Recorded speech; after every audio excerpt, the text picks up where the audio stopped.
Am I visible now?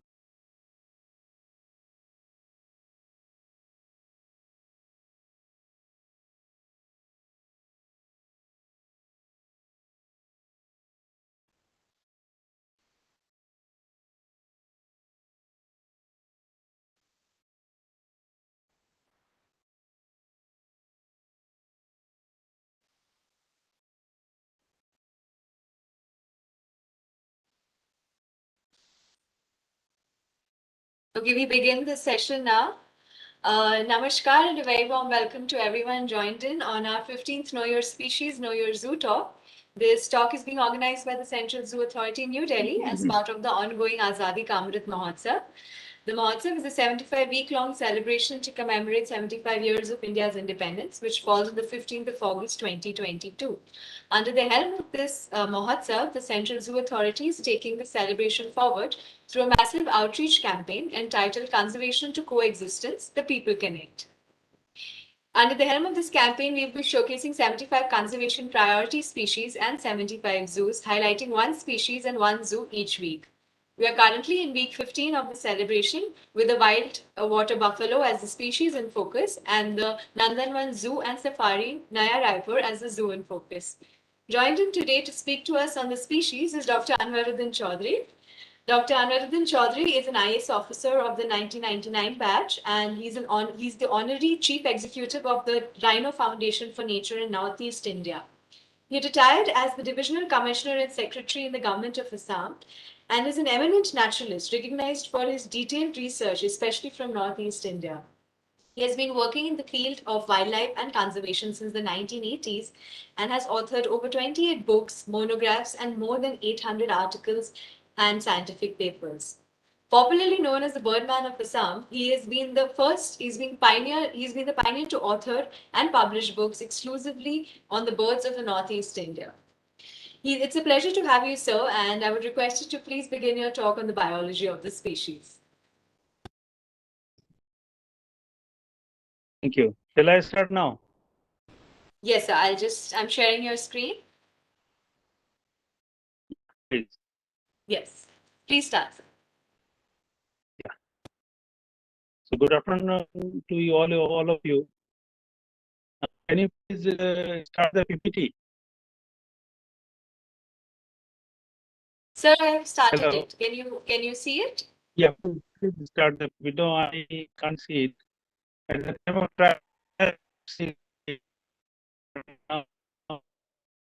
Sir, I'd request you to turn off your video. I think that would help.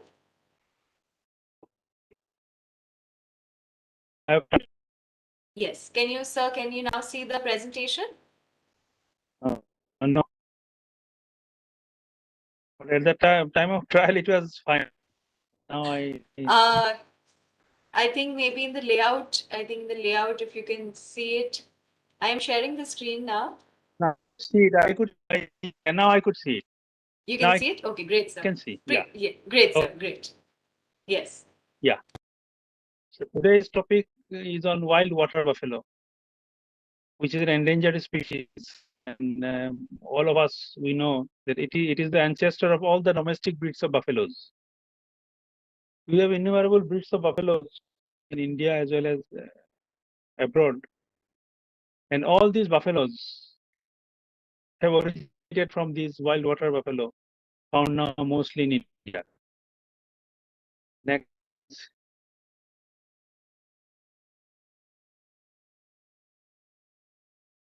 Next, please. Yeah.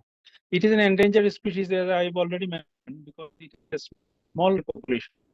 That too is very highly fragmented. The bulk of its population is found in Assam, almost 80%. And if we see as a country, then India accounts for about 90% of the world population. It has experienced massive decline all over its range during the last few decades.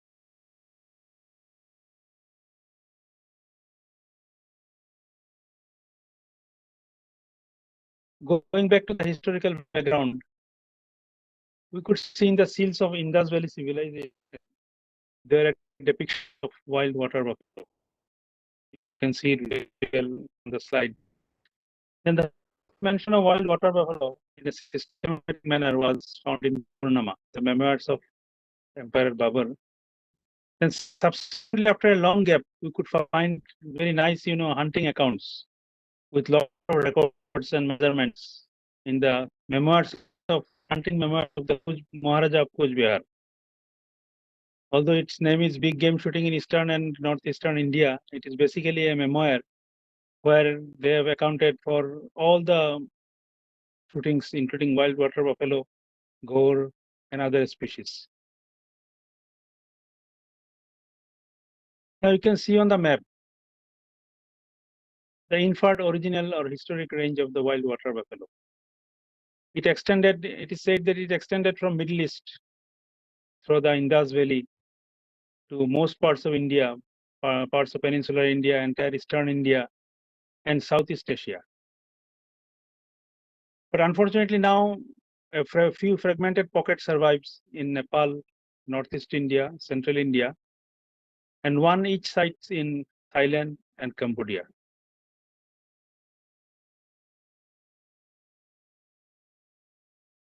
In India, Assam, Arunachal Pradesh, Meghalaya, Chhattisgarh, Maharashtra, and West Bengal are having wild buffalo population, of which Assam, as I've already said, Assam holds the bulk, about 80%. There are small populations in Arunachal Pradesh. Meghalaya population is facing extirpation because we don't have any recent reports. Chhattisgarh has a small population. Recently, some buffaloes were found along Chhattisgarh border, and good thing is that the area has been notified as a conservation reserve for the protection of the buffaloes. West Bengal has a surviving population of very small numbers, which move between Bhutan and Bengal. And it has already extirpated during the last century from major parts of West Bengal, Bihar, Uttar Pradesh, Odisha, and Andhra Pradesh.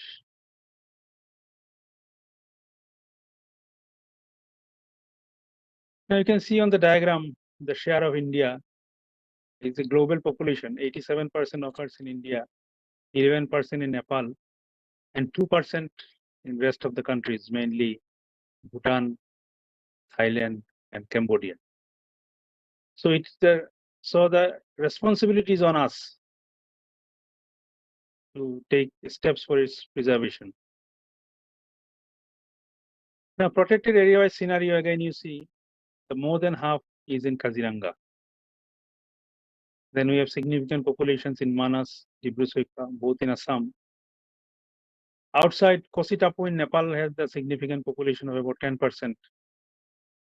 A small stable population is there in Waikha, Kaeng. Unfortunately, the small population of around 50 is not increasing for the last 20-25 years. And in the rest of the protected areas, we have only 13% population.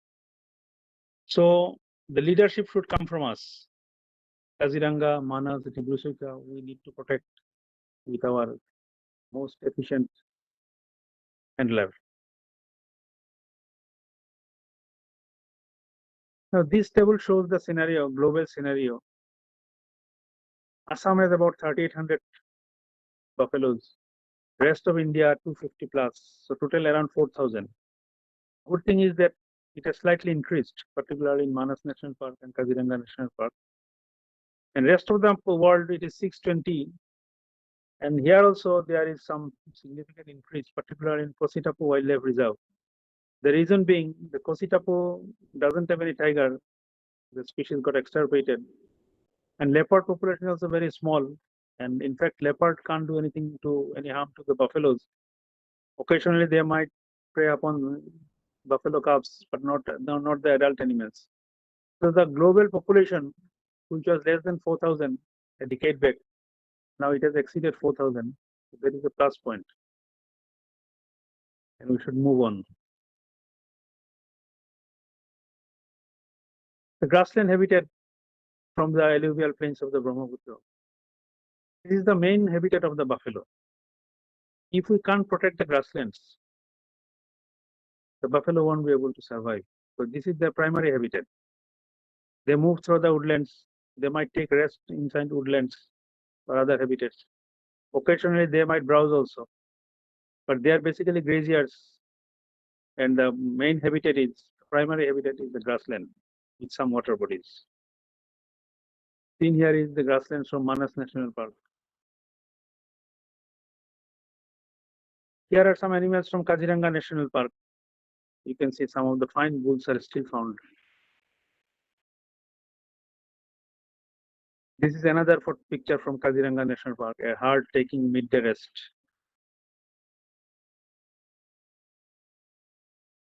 This is a herd from Manas National Park.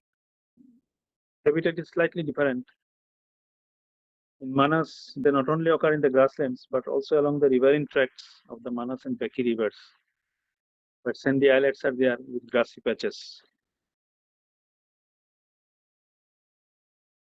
This is a small family group from Dibru-Soykha National Park.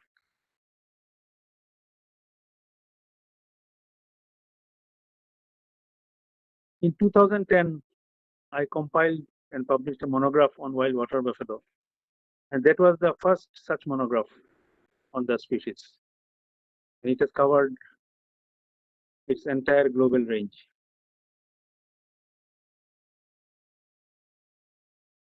Now, coming to conservation issues, now first and foremost is the loss of habitat.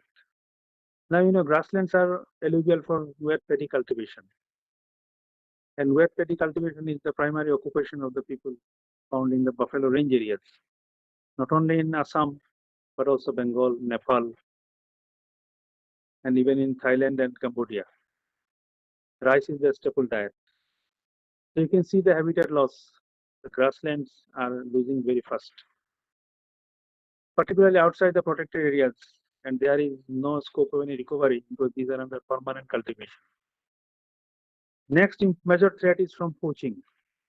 Now you can see a majestic cow sitting with a bullet mark. That was from Manas National Park. The photo was of 2001. Now situation has improved. Poaching has come down in Manas, but there are still some poaching in other areas, particularly small reserves, Dibru-Soykha, maybe in central Indian areas because of disturbance. There could be some poaching. So these two are the major threats.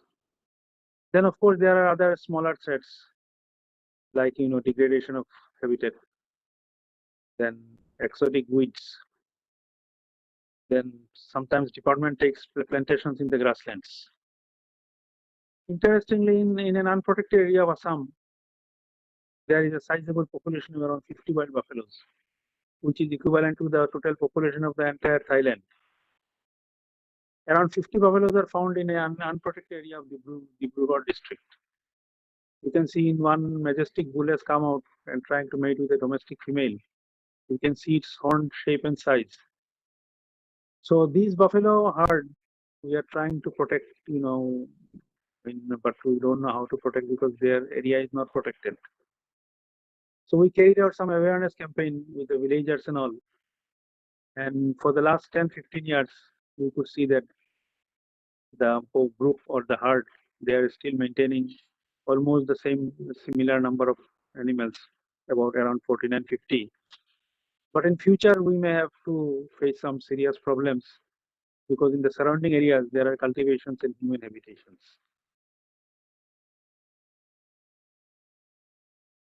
Now you see, these are other threats. As I said, poaching.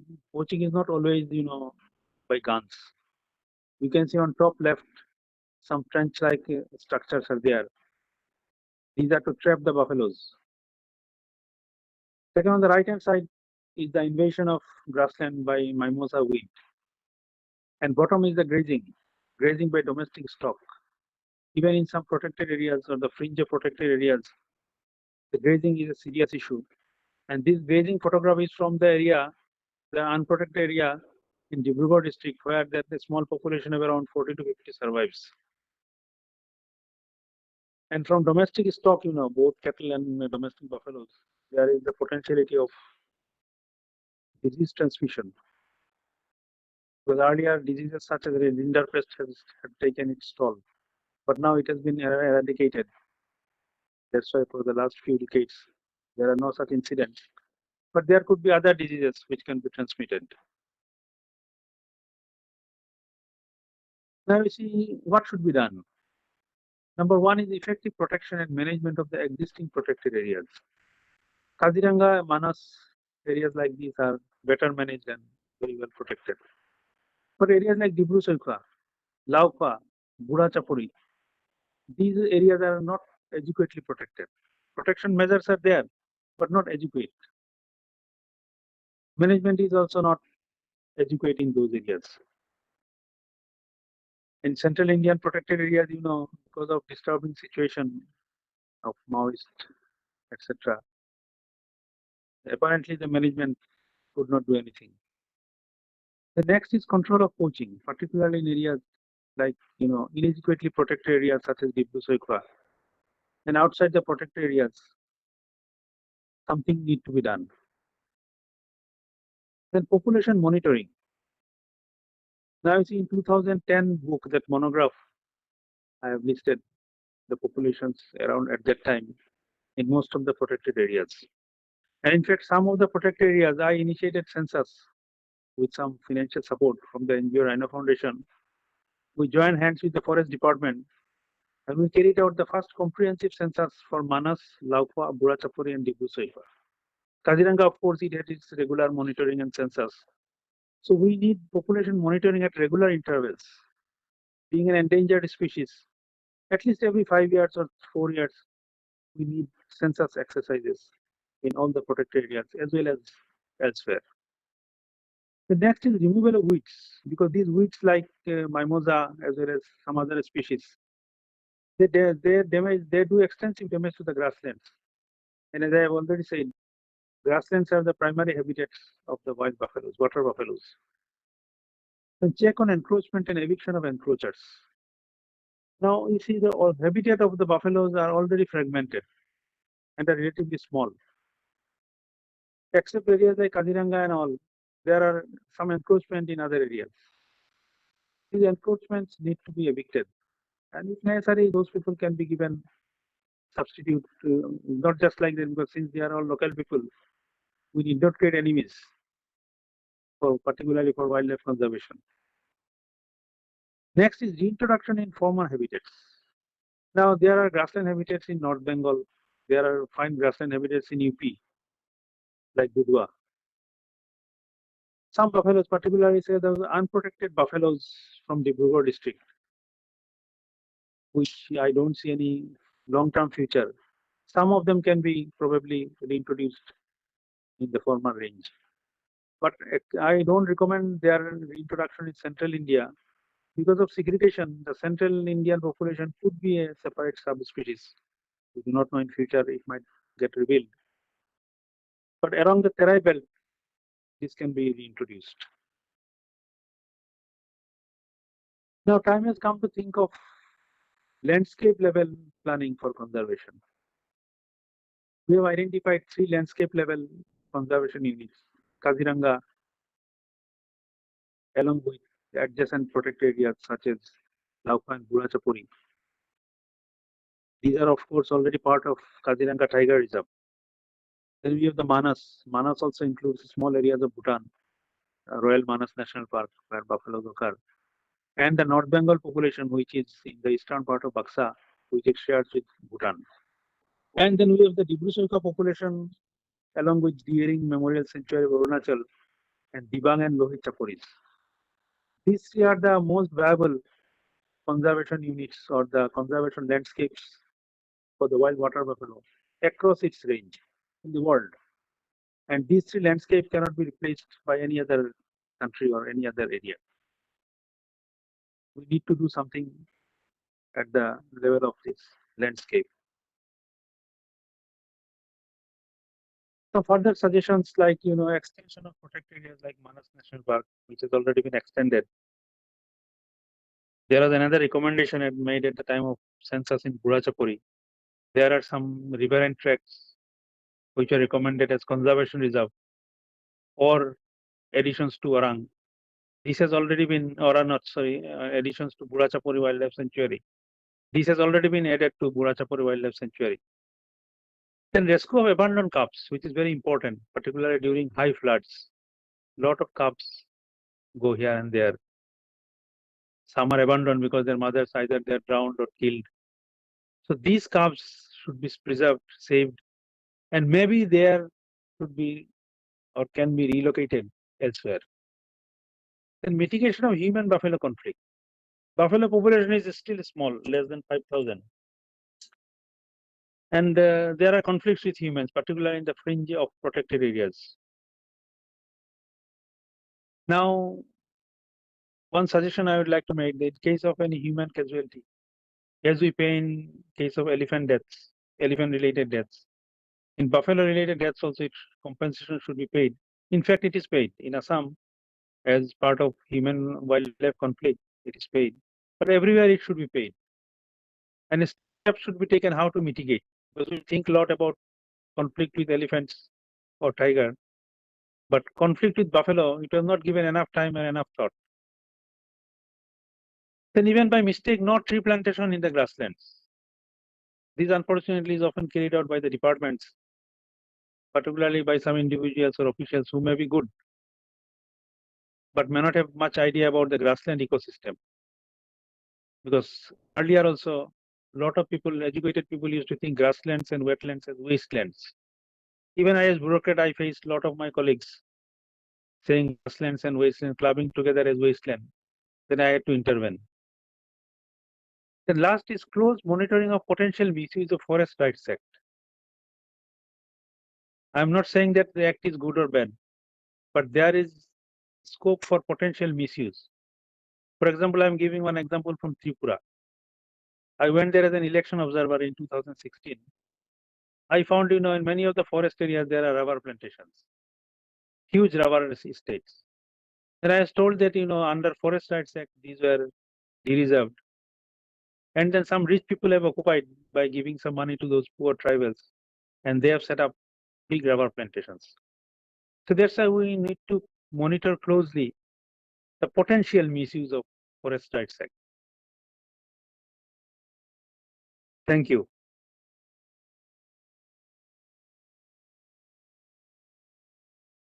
Thank you, sir, for the detailed presentation on the threats that the wild water buffalo faces and the bit on the biology and the history of it.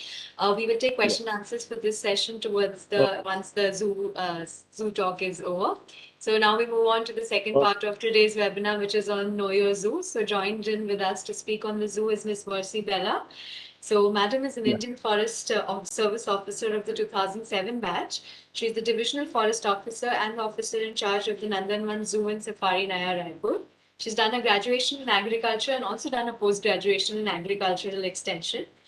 She has over a decade of experience working in the management of forests and wildlife and is devoted towards the goal of enriching the environment with green cover and conserving wildlife. So she will speak to us today on the zoo, its background and its vision ahead. Over to you, ma'am. Thank you. I'll share the. Yes, ma'am. Please share the screen.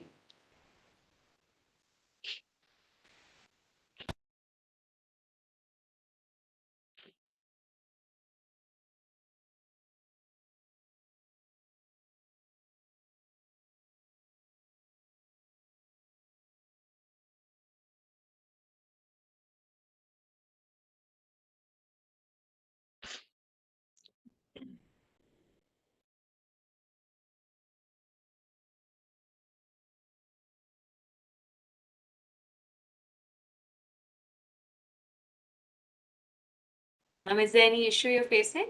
Yeah, actually, I couldn't. It was we were sharing it before. Now I couldn't. Can you please share that? Sure, ma'am. I'll just do it.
Is it visible, ma'am?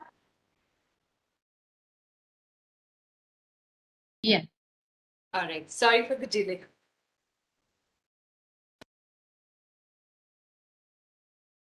Yeah, thank you.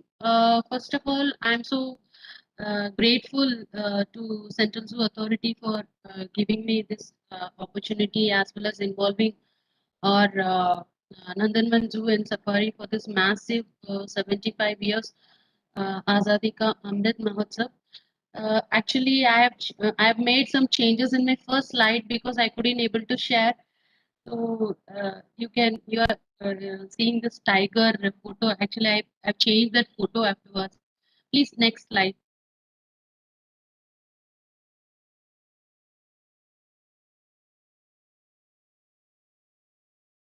Next slide, Arudhati. I'm doing it, ma'am. I think it's stuck.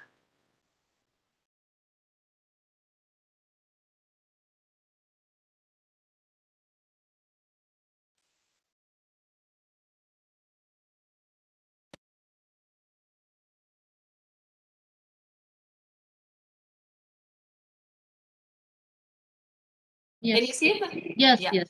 Fine, fine. All right. It's the history of the zoo is in 1979. It was established as an rescue center at Raipur, the capital city of Chhattisgarh. Later on, in 2008, Central Zoo Authority granted the status of the mini zoo. Government of Chhattisgarh decided to shift that the old site to the new site because the old one was very small. It was just 50 hectares area. So the Naya Raipur, that's a plant city. We decided to shift the old zoo.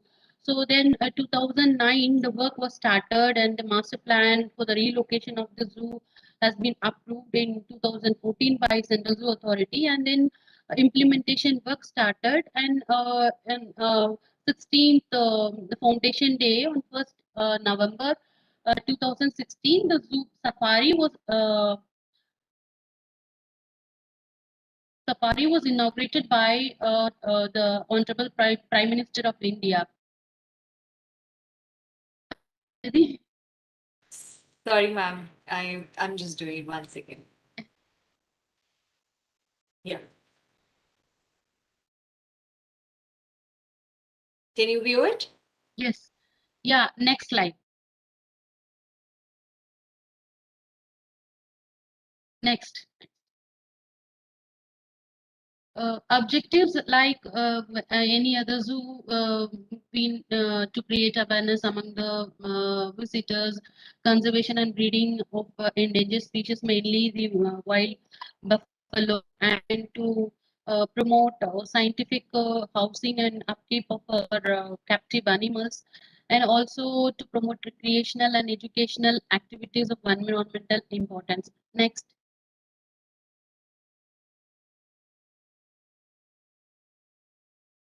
About this slide shows about us. We have 320.15 hectare area. The category of the zoo is medium, and it's very near to airport, just 15 kilometers from yeah, the airport. The land we have is a revenue land. Actually, it was first acquired by the Naya Raipur Development Authority, and it was handed over, allotted to the Forest Department for this safari development. And the weekly closure is on every Monday. Next. Now our zoo is closed because of this pandemic reason. This is the master layout plan. You can see the blue part. We have a water zone. All this 320 hectare area we have divided into several zones. We have water zone, monument zone, safari zone, zoo zone, and then the garden part, the administration part. So that the management can be done very easily. The safari is surrounded by 52.52 hectare area of water which adds beauty to this park. Next. This is the aerial view of our safari. Next.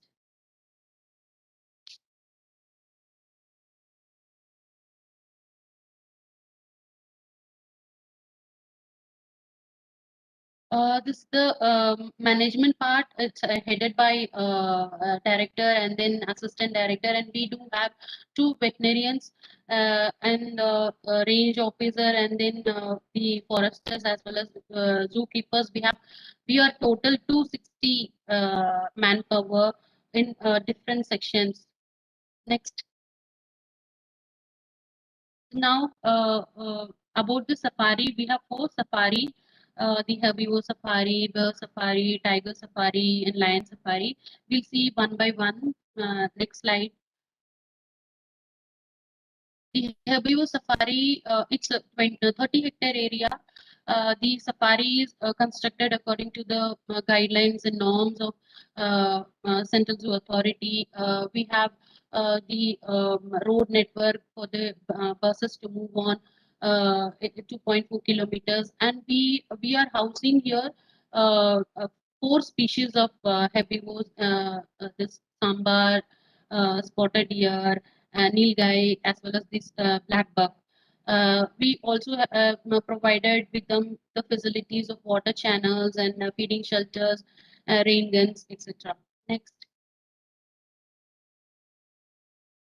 Bear Safari, it's a 20-hectare area. The area is enclosed with chain link fence with an steel plate at the top of 120-degree angle, and we have the day crawl, night shelters as well as, and the enrichment part also helps the bear to we tried our level best to replicate the natural habitat of that species. Next. Tiger safari, like it also hectares area, the same. We have the fence 15 feet height, and then we have the same day crawl, night shelters, etc. And the 2017 Kishori is one of the tiger gave birth to three cubs, and all the three survived. So they are really loving the habitat there in our safari. Next. Lion safari also, here also it's a 20 hectares area. The same we have provided that day crawl, night shelters for the animals, and we also maintain those records, the daily reports. We keep them in the house there. uh, and there the lions also, they have also bred, and it's going good. We are maintaining this double door entrance gate system. It's it's operated manually. Next. This is another part of our safari. We have 50 hectares area for this, and according to the master layout plan, 37 enclosures need to be constructed. It's a very new zoo, just 4 years old. Till now, we have completed 18 enclosures, and it is in operational. Total, we have 654 animals with 26 species. And it was, next slide, it was inaugurated by the Honorable Chief Minister of Chhattisgarh on 5th October 2019 during this occasion of Wildlife Week celebration. Next. This is the layout plan of zoo.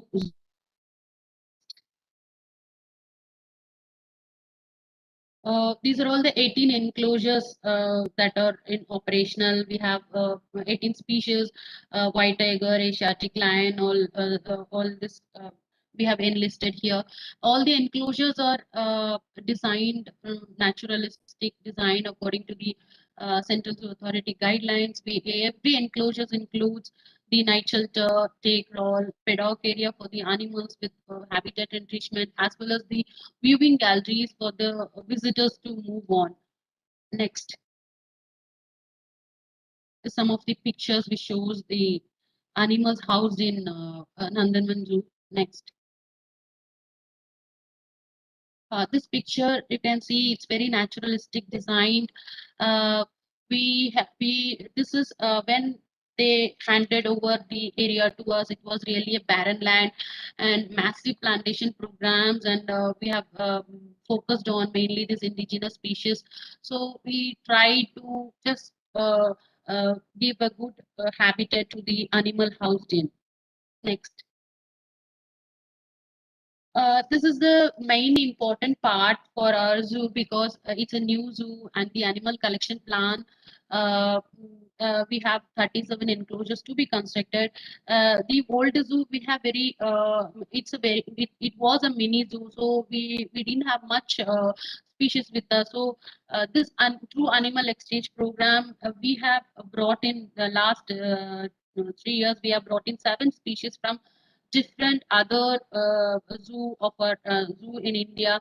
Like we have brought in white tiger from Kanan Pendari, Bilaspur, Gadial as well. Then smooth coated otter from Gujarat, and then wolf and boar from Mysuru. So in that way, we are maintaining good relation with other zoo also, and hopefully next another 19 enclosures we need to be constructed, and hopefully we will achieve our this goal. Next. Slaughterhouse, it's an important part in any zoo, that we need to provide hygienic food to the captive animals, because the source of food may create a problem, may cause diseases in the animals. So we take utmost care to provide them hygienic food. We have a slaughterhouse. Here the carnivores are fed with goat meat. The live goat are brought in there in the slaughterhouse, and then antemortem tests are conducted by the veterinarians, and then it is slaughtered and distributed. We keep them for 2 hours in the deep freeze, and then we distribute them to the other every crawl. And as well as the herbivore section also, we are maintaining utmost hygienic condition in our store room. Next. We also have this partial land, it's 10-hectare area. Mainly we have planted this Napier slips. This helps during this summer season. We can provide green fodder to our herbivores. Every this March, April, May, it's really helpful for the animals to get very good amount of green fodders to them. Next. Veterinary facilities, as I said, we have 2 vets, headed head chief veterinarian, and then assisted by the trained staff here. It's very important in any zoo. We have to maintain all those treatment cards. Each animals they have the separate treatment book, and we maintain all those documents. What we are treating them, what medicines we are giving them, and also the register we maintain that all register the stock registers of medicine, and as well as the antemortem register also. Next. These are all some of the photographs which shows that treatment done by our vets in safari as well as in the crawl area. Next.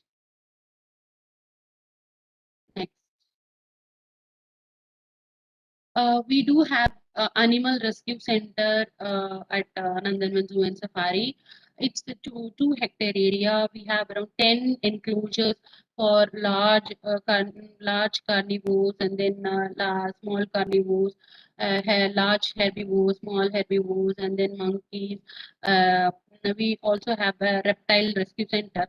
Mostly, we receive rescued animals from different parts of our state, mainly this four-horned antelope, sloth bear, and the leopards.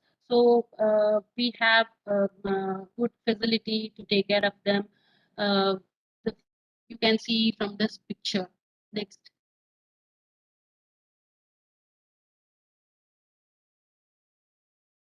And this about the summer and winter management, it's also very important. Like we have the answer provided with enough water trough for them to stay hydrated, and then green net shades, then the rain guns for them. It is sprayed during the summer season so that it keeps the enclosure moist and cool. And in every enclosures they are provided with a good amount of water bodies, and we have this water 52 hectare area of this dam, Kandwa dam. So throughout the year we don't face any problem, and water is available throughout the year. So this helps us to manage the animals during the summer season also. Winter season we provides them with blowers, and this we also give cozy bed during using this paddy straw and all. Next. This is some of the activities carried in the zoo. Because of this pandemic last years we couldn't have in-person program, but still we we try to celebrate this wildlife week, tiger day, zoo day, the photo, you can see the photos, yoga day, and also every year we do health checkup for the staffs in our zoo. Next. Uh, uh, this is the conservation breeding program carried in our zoo, wild buffalo. It's an enclosure of 2.5 hectare. Uh, Chhattisgarh government have and forest department has done many initiatives to save this wild buffalo through many ways. Like we have to Udanti Sita Nadi Tiger Reservoir. The population is just we have only in numbers. So the uh, female buffalo, it was giving only male offspring. So the 2014, before that they had discussion, and our government decided to have a clone of that Asha wild buffalo. So then this NDRA Karnal involved in, and they produced this clone through hand guided cloning technique. Uh, and this Deep Asha was born in 2014, and after the 2.5 years it was brought into this zoo. Now uh, we are planning, and then we have made a proposal for this breeding of this the pasha. So, and we have taken many opinions from different reputed institutions, and now CZA has given us suggestions and advice that that we have to go for artificial insemination because it's a clone. So now we are moving in that direction. Last year we had 2-3 meetings with CCMB Hyderabad. So, and this because of this corona, it is delayed. But still, I hope we will get successful in this also. Next. Monitoring system, it's mainly through CCTV. We have installed in every zone, and we do get feedback from the visitors who are visiting, and maintaining this daily report, zookeepers daily report, and also this anti-mortem report every day. So this helps us in monitor the entire zoo through the system. Next. Oh, visitors amenities. Last, lastly, we have this online ticketing, parking space for them, and drinking water facilities, And as we have this safari, we have bus facility. All the buses are owned by the forest department, the Nandanvan Zoo, and we also have this boating facility for the visitors. Next. This is the entry fee of the safari and zoo. Next. Yeah, I just wanted to share this. This is very new to everyone. Last year, it was like when the New York tiger got affected with Bronx Zoo, where it's affected with corona. Then everyone started carrying their animals. Like we still now we are following those practices like PPE. Our zookeepers always use this PPE kit they wear and then provide food to them and wearing mask and all those sanitization. So till now we are doing well. We didn't face any problem. Next. These are all some of the signages there in our zoo. As it is a new zoo, everything it's all newly established. So I just wanted to show this how we are focusing creating awareness among the people. Next. Our future plan, it's mainly construction of 19 new enclosures. Maybe we may complete it within another 2 years. Next, the unique nature interpretation center. This year we are planning to go for a good interpretation center, and training and research partners we are very weak, so we will try to establish in that also capacity building. And then the wild buffalo conservation breeding center, we need to strengthen that more. And we do have collaboration with the state university.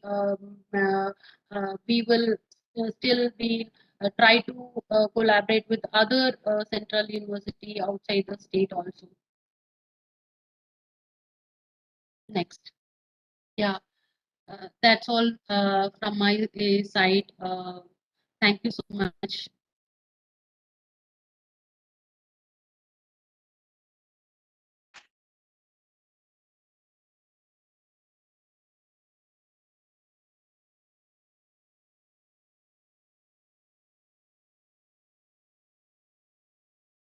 Yes, thank you, ma'am, for the detailed presentation on the zoo and on the facilities and amenities that are present. So now we move on to the question and answer session for today's talk. So we will first take up questions for the species. Dr. Chaudhary, are you there? Yeah. Okay. So, sir, the first question for you is that hybridization of the species is reported as a major threat. So what measures do you think should be placed in to prevent the same? Now you see, I don't think that it is a major threat. The reason is that the domestic buffalo costs, several thousands.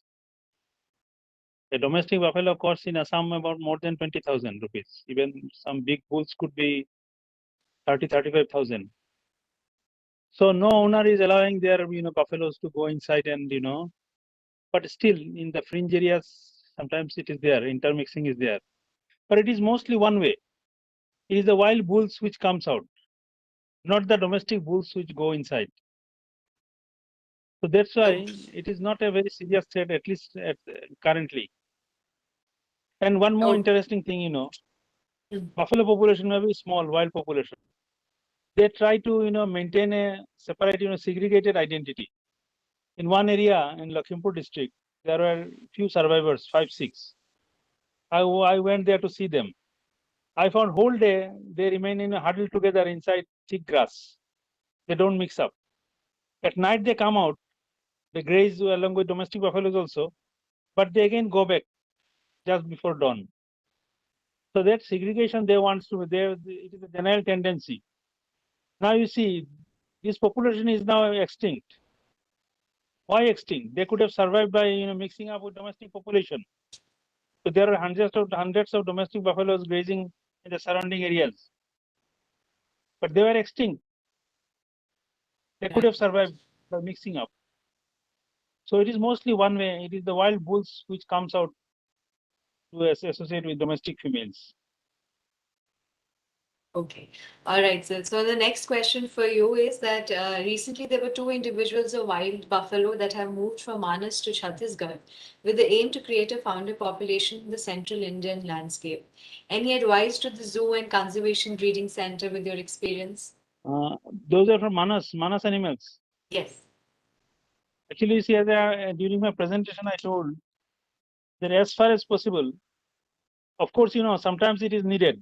Had there been, a small population of 5, 6 surviving in the central India, then of course you could have attempted. Now you see a small population has crossed over from Indravati to Maharashtra. Then it has been found to be a herd with males, females, very nice composition. Then Indravati is a huge area. Nobody has explored in recent years. And because of extremism, it indirectly, it might help conservation also. Poaching, hunting, apparently, it comes down. So there are some populations. So as far as possible, mixing up with, other people, population should be avoided. The reason is that they are, separated since long. There is no connection between northeastern and central Indian animals. Secondly, ecologically also they are quite different. They are in a drier area. They rely upon dry grass. And unlike these alluvial floodplains, their habitat ecosystem is completely different. So it should be avoided because in future you never know, those could be of a new different subspecies also. All right. Okay, so those were the questions for you. We now move on to questions for the zoo. So, ma'am, are you there? Yes, yes. Yes.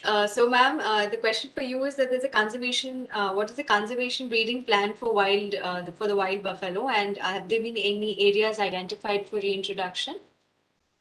Yeah, actually, Nandanvan Zoo is having this clone. We have prepared a plan for this clone.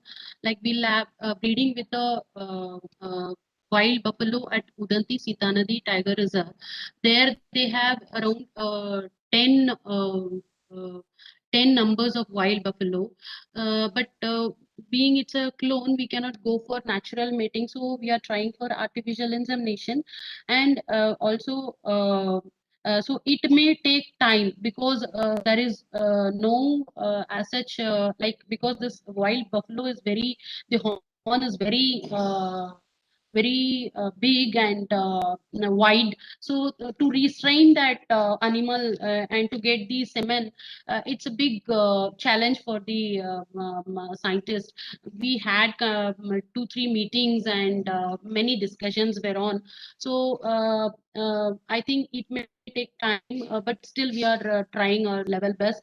After this, it may be introduced into the Udanti Sitanadi Tiger Reserve, as well as the government has taken. We need to have genetic diversity. So the two buffaloes, wild buffalo from Manas, has been brought in last year, one female and male, and it is kept at Bharnapara sanctuary within an enclosure. So there also plan has been done so that if we get an offspring, it's going to be reintroduced in the Udanti Sitanadi Tiger Reserve because the population is already there.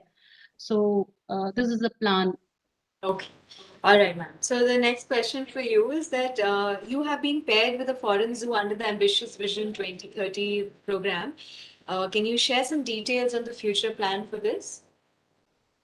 Yeah, actually, our zoo has been selected in this global global zoo, that global standard level zoo. So our zoo is paired with the Dubai Zoo. Still, we had a meeting with them. Just need to have a collaboration with them in some terms and conditions. So it is on the process. The MOU we have not yet signed. It's on the process. It's going on.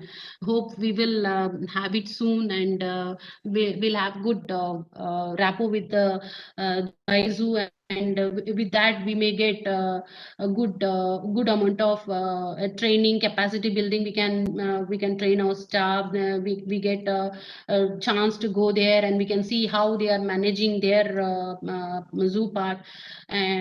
So it's still under process. So I hope it will also happen very soon. Okay. Thank you. All right, ma'am. So those were the questions for you. And with this, we come to an end to today's talk on the Know Your Species, Know Your Zoo, which is on the wild water buffalo and the Nandanvan Zoo and Safari. So I'd like to thank the speakers, both you and Dr. Anwaruddin Chaudhary, for taking time out from the busy schedules and joining us for this session. Thank you. I'd like to thank the audience for being so patient and, dealing with the small technical issues that we did face. And I'd like to tell the audience further that Nandanvan Zoo and Safari would be continuing with the outreach activities till the end of this week, which is I think 26th. So do follow the social media pages for more information on the webinars and the different competitions that they will be conducting. Lastly, I'd like to inform the audience that we will be having our week 16 species, which is the Malabar banded swallowtail, and the zoo in focus will be the Banerghatta Biological Park. So do tune in for that talk next week on Wednesday from 4 to 5 p.m. And once again, a very big thank you to everyone who's joined in, to the speakers you. and to the Thank you. audience. Thank you. Thank you. Thank you so much. Thank you. Bye.